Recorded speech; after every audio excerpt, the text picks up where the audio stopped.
भरा है, प्रस्तुत किया है, जी तो उसमें किन मुद्दों पर आप जनता के बीच में अभी किन से प्रत्याशी को कर रहे हैं? देखिए, मुद्दे मेरे विधानसभा में कोई भी बड़ा विकास का मुद्दा नहीं बचा है। अब तो आशीर्वाद का ही सबसे बड़ा मुद्दा है।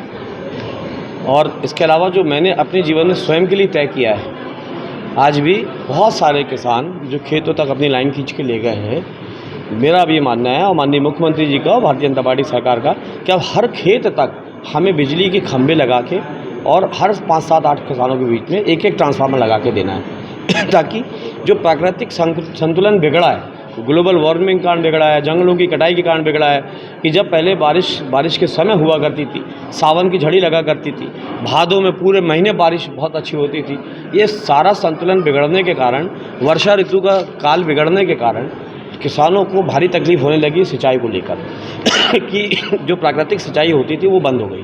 तो इसीलिए सिंचाई की सुविधाओं को और बढ़ाना अभी भी है, लेकिन अब जो हमारी बरगी की नहर नर्मदा जी की पहुंच गई है विजय राघवगढ़ में, मेरे ख्याल से साल भर के अंदर वो भी कंप्लीट हो जाएगी।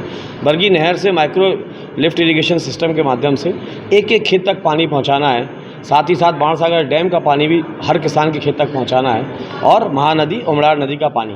तो ये 2 बड़ी योजनाएं हमारी इस बार रहेंगी कि हम हर खेत तक, ये बहुत बड़ा लक्ष्य है, ये 5 साल में पूरा करना भी अपने आप में बहुत बड़ी बात होगी, क्योंकि हर खेत तक पानी पहुंचाने का मेरा स्वप्न है कि हर खेत तक पानी मैं पहुंचा दूं, हर खेत तक बिजली लगा दूं, हर 5-7 किसानों के बीच में ट्रांसफार्मर लगा दूं। ये मेरा बहुत बड़ा लक्ष्य है। बाकी एजुकेशन में, चाहे शिक्षा का क्षेत्र हो, चाहे स्वास्थ्य का क्षेत्र हो, चाहे सड़कों का क्षेत्र हो, चाहे पेयजल का क्षेत्र हो, चाहे खिलाड़ियों के लिए स्टेडियम और इंडोर स्टेडियम का क्षेत्र हो, इसमें तो आमूलचूल परिवर्तन आया है। बहुत विकास के कार्य हुए, कोई भी बड़ा कार्य शेष बचा नहीं है। लेकिन मूलभूत सुविधाएं जो होती हैं, सतत चलने वाली प्रक्रिया होती हैं। आपके परिवार में भी अगर एक बेटी बहू एक नई आती है तो एक कमरा आपको नया बनाना पड़ता है। उसी प्रकार जैसे जैसे संख्या बढ़ती है, गांव बढ़ता है, शहर बढ़ता है, तो मूलभूत सुविधाएं भी बढ़ाना पड़ती, चाहे सड़क, बिजली, पानी, स्कूल, कॉलेज, बारात घर, ये सब चीज़ें। तो ये तो जीवन भर चलेगी, और कितने भी चुनाव हो जाएं, ये मूलभूत की रेगुलर डेली चलने वाली जो चीज़ें हैं, ये तो बढ़ती जाएंगी हर समय, तो ये तो करते ही रहेंगे सेवा। लेकिन मूल उद्देश्य हमारा यही है कि मैंने कभी अपने आप को विधायक नहीं माना, मैंने प्रधान सेवक के रूप में क्षेत्र की सेवा की है।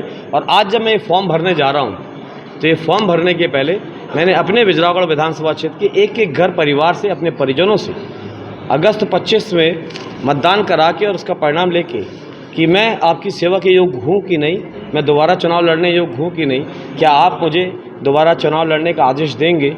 अगर नहीं देंगे तो मैं नहीं लड़ूंगा, और 50% से कम लोग अगर वोट डालेंगे तो मैं चुनाव नहीं लड़ूंगा।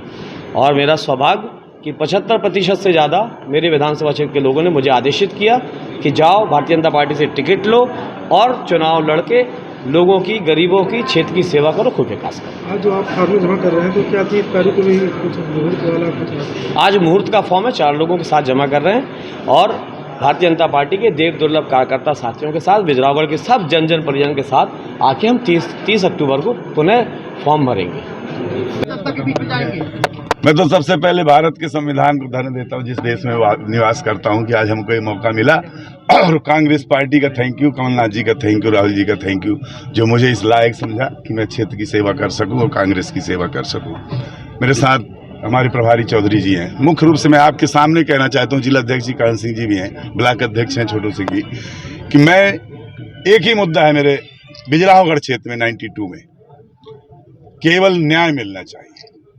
जो अन्याय और अत्याचार, आतंक का है और लगातार शासन चला आ रहा है, और विधायक जी अपने लिए जो जिंदा है, जनता के लिए नहीं है, उनके विरुद्ध में एक ही उनसे भी निवेदन करूंगा कि आप अपना स्वभाव बदल दीजिए और जनता के न्याय होने दीजिए, जनता को स्वतंत्र कर दीजिए। केवल न्याय योजना के तहत मैं जाऊंगा जनता में कि आपका सम्मान बिजरावगढ़ में वापिस होगा और बाहरी आदमी अब बाहर जाएगा। जनादेश भी कराया गया था, उसमें 75% की बात है, ऐसे में आपके लिए बड़ी चुनौती है भैया? जी बिल्कुल है, पर जनादेश उन्हें अपना कराया है, मेरा तो आप लोगों ने कराया है। मैं तो आप लोगों के जनादेश 75% हूँ, वो तो अपने डब्बे में खुद का जनादेश डाल लिए यार, कर रहे हो आप तो, खुद सब जानते हो। इतना बड़ा भास्कर समूह ने जनादेश दिया है हमको, और थैंक यू कि कमलनाथ जी ने बात को संज्ञान लिया है आपकी सब बातों का। मीडिया का संज्ञान लेना अति आवश्यक है। दिग्विजय सिंह एक बार कह रहे थे कि यदि आप सत्ता में रहें तो संवाद करें और सत्ता से बाहर रहें तो संघर्ष करना चाहिए। और आप लोगों का सम्मान जब जब हुआ है, चाहे गांधी जी रहे हों, अम्बेडकर जी रहे हों, आज हमारे कमलनाथ जी हैं, तो आपका जब तक सम्मान है तब तक जनता की आवाज़ हम लोगों तक, ये इस बिल्डिंग तक, ये जो भारी बिल्डिंग दिखती है यही कानून बनाती है, तो यहाँ तक जनता की आवाज़ पहुँचेगी जब तक आप लोग हैं। Thank you.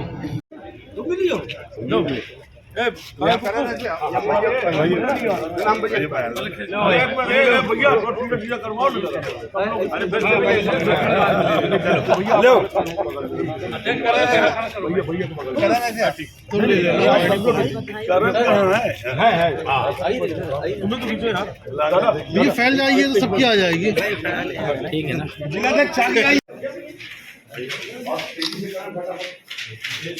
नहीं काम चालू कर दो ना उधर से, आप उधर करिए, आप वहाँ पे चेक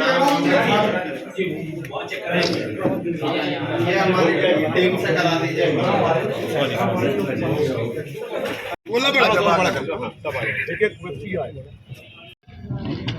हो गया।